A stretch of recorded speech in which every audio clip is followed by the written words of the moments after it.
www.congomasolo.com avec Congo Dialogue, assurance et puis Makambo danger dit. Bonjour, bonsoir, selon l'heure à laquelle vous nous suivez. Et c'est bel et bien votre humble serviteur, pasteur Mardoché Malukanga, toujours dans les comptes des Congo Dialogue, dans votre émission 100% Yahweh. Nous sommes toujours en train de plairer Maman Olangi. Voilà, Tozoko Tanakati, Tokende Kozwa. Comment est-ce que Batu Bazoya de partout, Bazoya Pona Kolela Maman Olangi? Tozoko Tanakati, je crois que Batu ya liboso oyo biso tuza koluka parce que tomoni Batu ebele mais biso toke na Batu nyo sote toke na Batu nyo sote toke inde totala Batu nini oyo ba ye en groupe ba ye kolela Maman Olangi tokota tomona na kati congodialogue.com.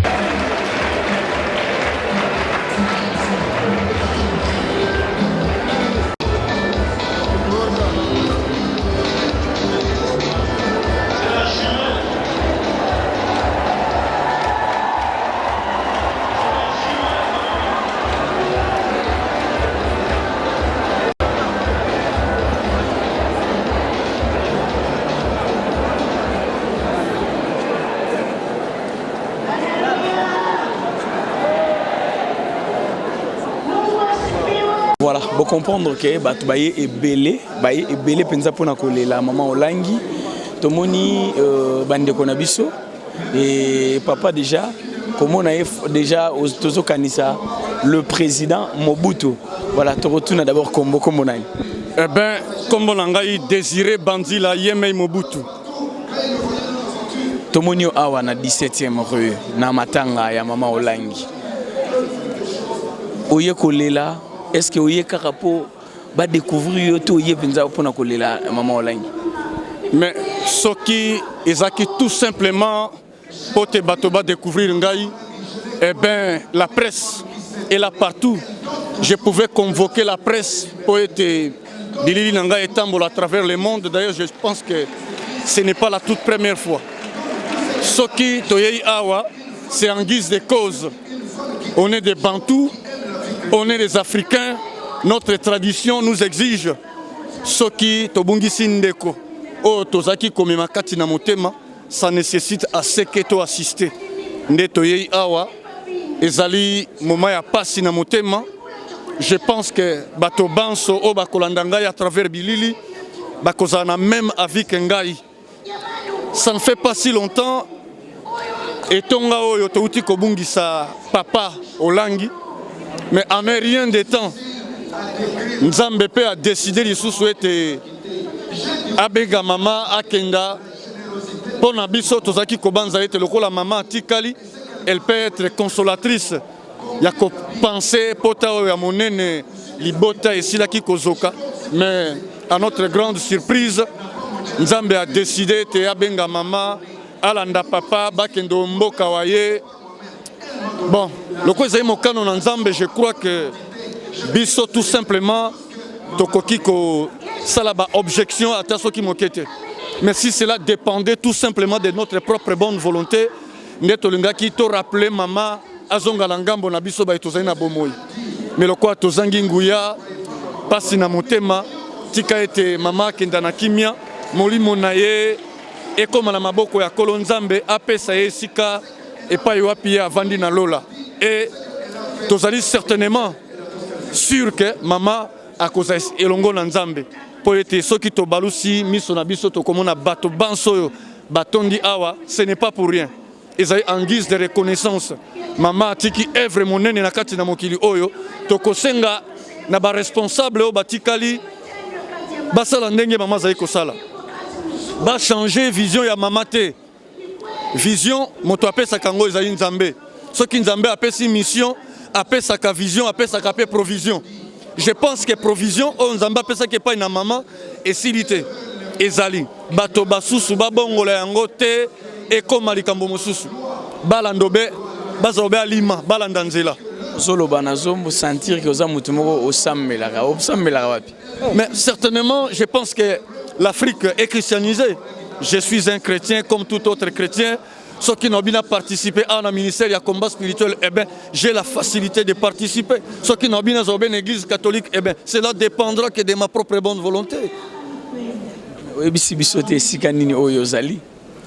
Je dis bien, nous sommes chrétiens. Le cola, ce côté est bâtonnier, surtout à Bazaï, bâtonnier, si fait site. Baouti n'a pas différents horizons. Ngaïpe, le cola bango. Je me réserve un peu. Na kolobate, j'appartiens à telle confession religieuse. Je suis un chrétien comme tout autre chrétien. Voilà ce que je peux dire. Nini okoko suki sapo na bato nyonso bazolanda biso partout dans le monde na Congo Dialogue pe bao bazo ba moni événement oté mais ba moni bino na bilili okoko lobani pona ba congolais o baza na diaspora ba congolais baza partout dans le monde. Eh bien, c'est tout simplement une petite exhortation dans le sens que ceux qui motonyo sokati na mokili azai na un rôle au kolonzamba pesa ke pa inae. En exemple, Maman Olangi aussi côté Kabiso, Nzambe a pesa qui est une mission. Mais comme Atikala qui toujours branché dans la mission,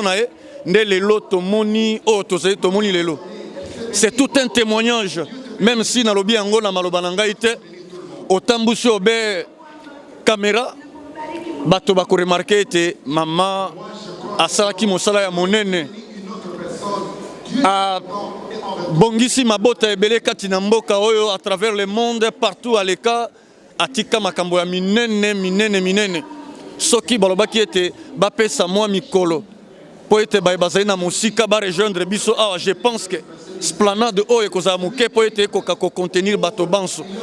Alors oyo ezali tout simplement échantillon ya bato bayei mpona kolakisa na mokili ete solo mama azalaki moto na nzambe ya moke te, azaki na ba dimension exacerbée de haute portée. Yango na sengi pa na bato banso bazali kolanda biso à travers le monde. Soki nzambe apesi yo mosala nécessairement esengeli kosala yango belo lenge nzambe asengi okokamata ba éloge ba hommage lokola mama za kokamata yango lelo ngai epesi ngai esengo mingi et rappeler ngai makambo ebele. Alors si j'ai un rôle à jouer dans ce monde, je dois le faire comme il se doit pour être mokongai pe na koti kobe mokilo bato batondo be meke lokola batondo aboy. Merci bato bakotonda meke toki kote pa mama Esanjo. Maman Esanjo. Bonjour le grand journaliste, c'est Maman Anosanjo, première dame d'Afrique. Maman Anosanjo, première dame d'Afrique, je crois qu'il y a un qui est déjà depuis Mukolo ya Liwa, depuis Mukolo ya obsèque ya Papa Olangi. Tout le monde Mukola Papa Olangi qui Maman Olangi ezali. Kolé les andeng na motema. Bon, kolé la ezali kaka ndeko soko mona toso kolé la. Ezaka pona ngai moko te moni ba collègue artiste souci au bazako incarner l'histoire ya mboka na biso parce que chaque pays a sa culture. Et moi, je suis un artiste et comédien qui présente aussi la culture à travers tous les événements. Alors c'est ça, l'obsèque de Papa Olangi, qui est le pou de maman, la grande dame, maman Olangi, docteur, Woso, édifié Ngaï. En tant que chrétien, tout ce qu'on a raté, parce que qu'on témoigne la bienfaisance à maman, au niveau spirituel, au niveau aussi de la chair. Parce que maman azalaki pe kaka serviteur de Dieu te azalaki maman na bana maman atongi ba école, maman atongi ba hôpital, maman sali bilanga, maman azalaki exemple à suivre.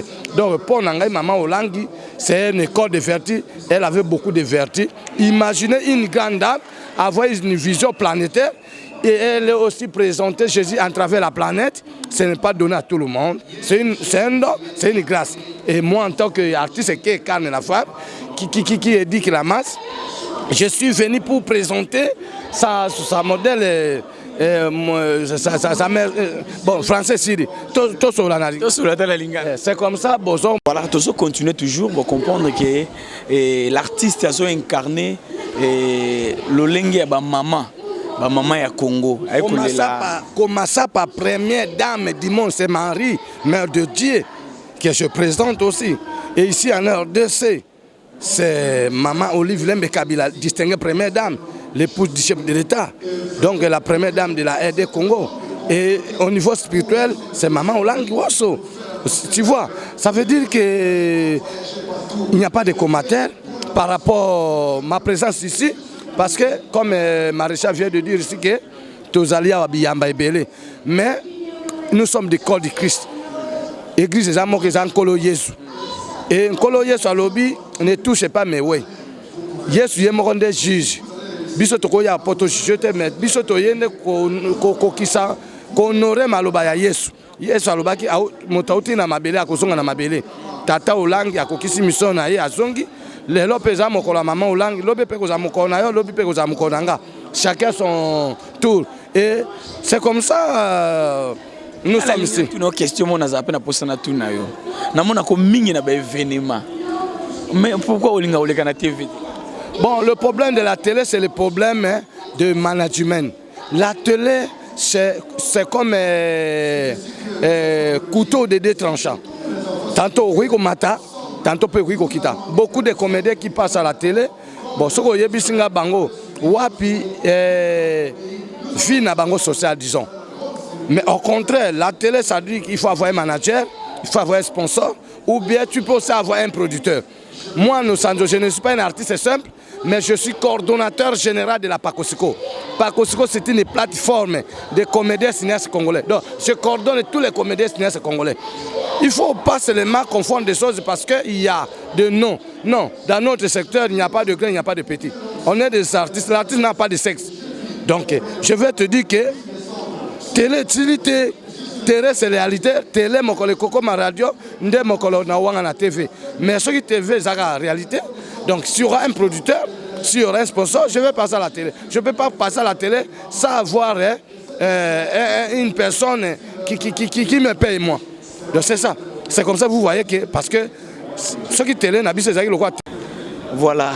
Maman je pense comprendre que lobby au moins on a un événement na makambo politique na makambo ya événement ya boye mais aussi comme on a la télévision na ko répondre vraiment tant que Congo dialogue na bi chaîne elanda maka na bato balinga ko solola parce que dialogue ezalinde mayele so oyebi ko solola te ozani pas c'est comme ça vraiment na sepeli na question na yo parce que je dois édifier les gens qui voulait bon balinga kangana les na TV pour un artiste et comédien les na TV artiste wana zana droit ya ko zana manager ou bien producteur ou bien sponsor bon oyebi biso na Congo to zana critique ya ko leka na télévision o louer caméra yo moko o futa caméraman o futa monteur o futa ba comédien donc c'est comme ça vous voyez que dans notre secteur ba comédien belé moi vie sociale un peu nassé. Mais gloire à Dieu avec Pakosiko, au moins que moi, ma comédie, moi, émergence peut commis, moi, comédie à jour roulant carrosse, à tomber moi en dako. C'est comme ça que moi, je voulais. Donc, je ne suis pas un acteur simple, je suis coordonnateur général de la Pakosiko. Pakosiko, c'est une plateforme de comédiens cinéastes congolais. Je coordonne tous les artistes et comédiens cinéastes congolais. Même indépendants, même les présidents du groupe, même les présidents des associations, c'est moi qui ai coordonné. Je ne suis pas là comme je ne suis pas là parce que la volonté n'a pas, mais je suis élu.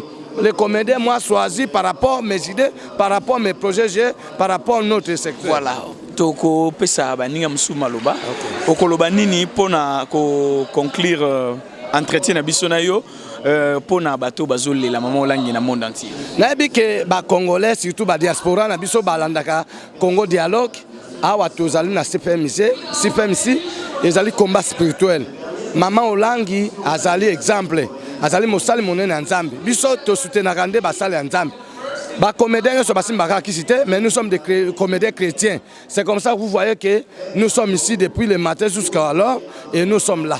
Aucun cachet. Donc toyeka pona ko honorer mémoire ya maman. Toyebisi na ministère oyo ya combat spirituel ba yebake Maman Olangi, il a prêché l'amour. Jésus-Christ, il est l'amour.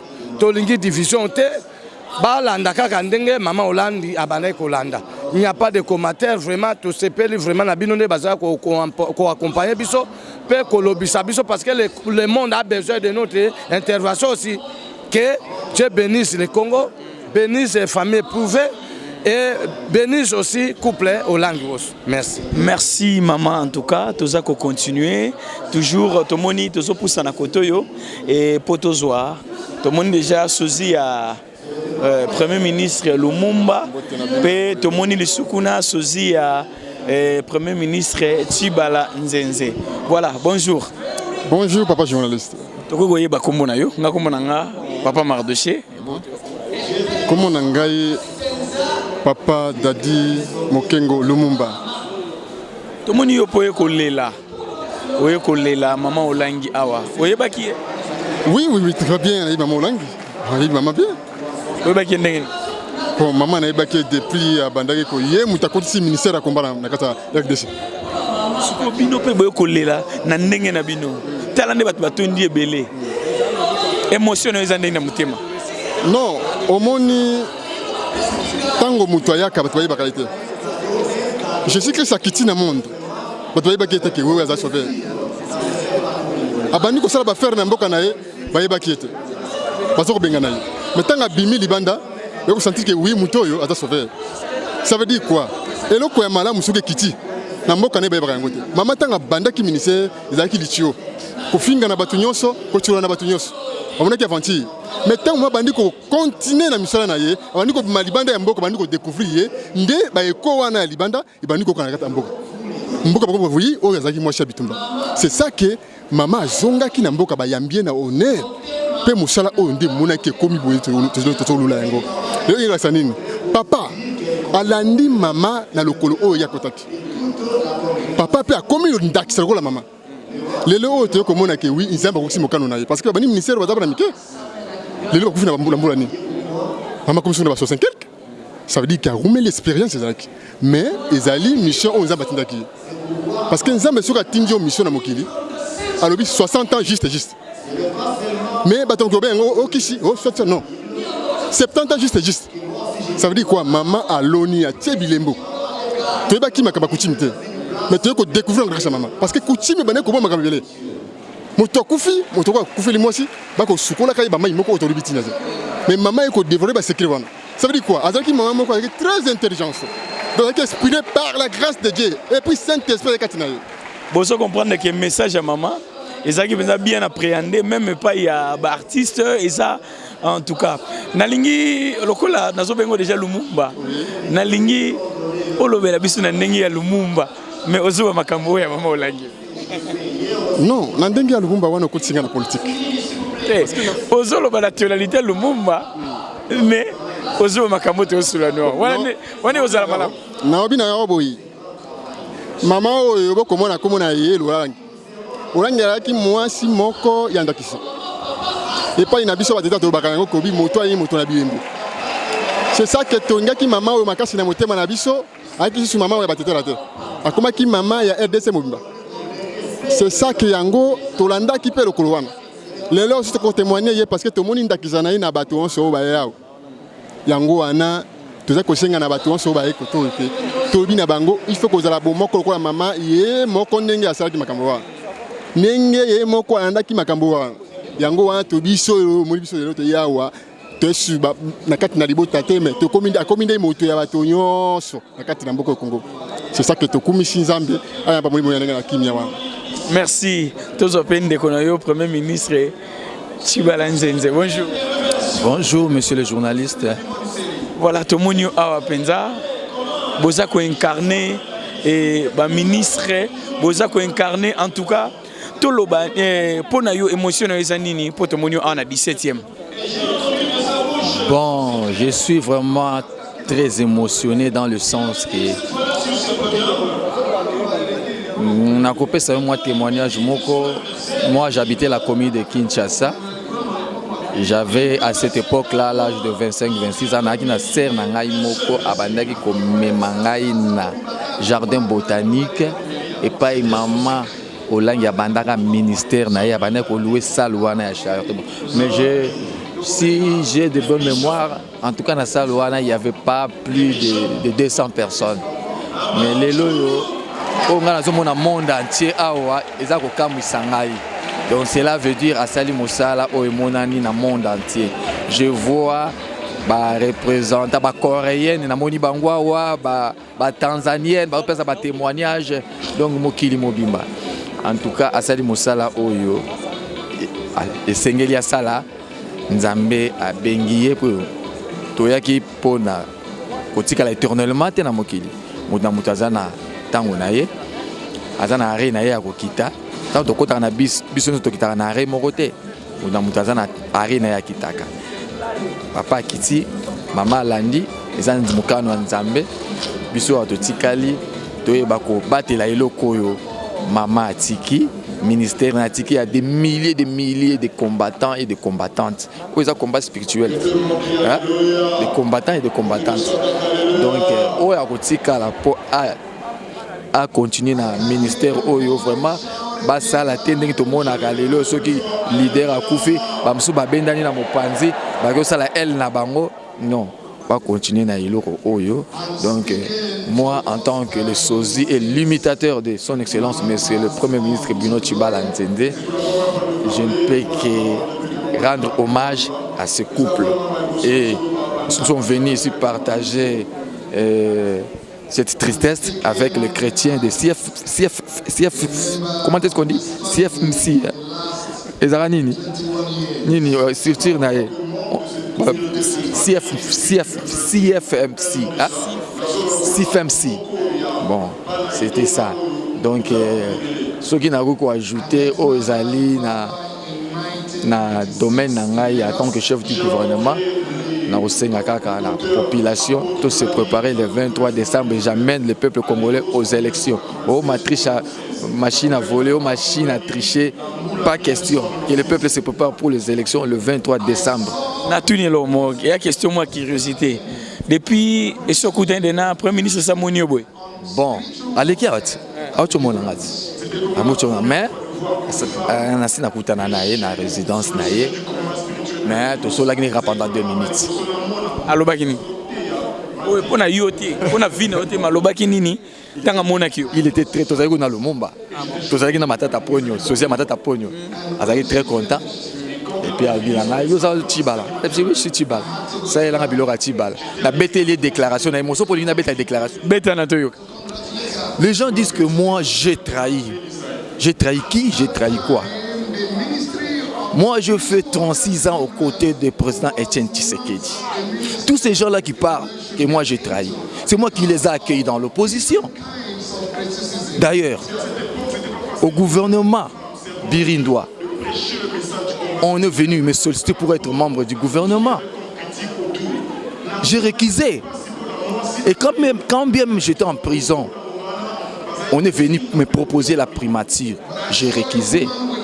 Et dès lors que le président Tshisekedi, de son retour, quand nous avons créé le rassemblement dont je fais le porte-parole, nous sommes venus ici, le président nous a délégué au dialogue de Senko, on a signé l'accord.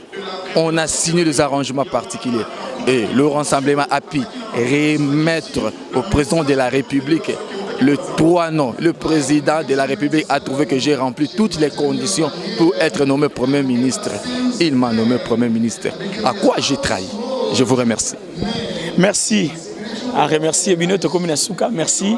Pour comprendre que artiste Bangope Bayaki pour na kolela Mama Olangi. Voilà, merci Tokomina Biso na Souka pour na kusisa na artiste. Je crois que Boza a toujours branché na Congo Dialogue aussi.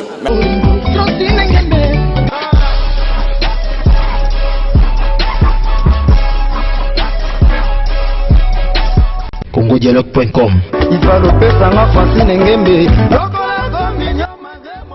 congodialogue.com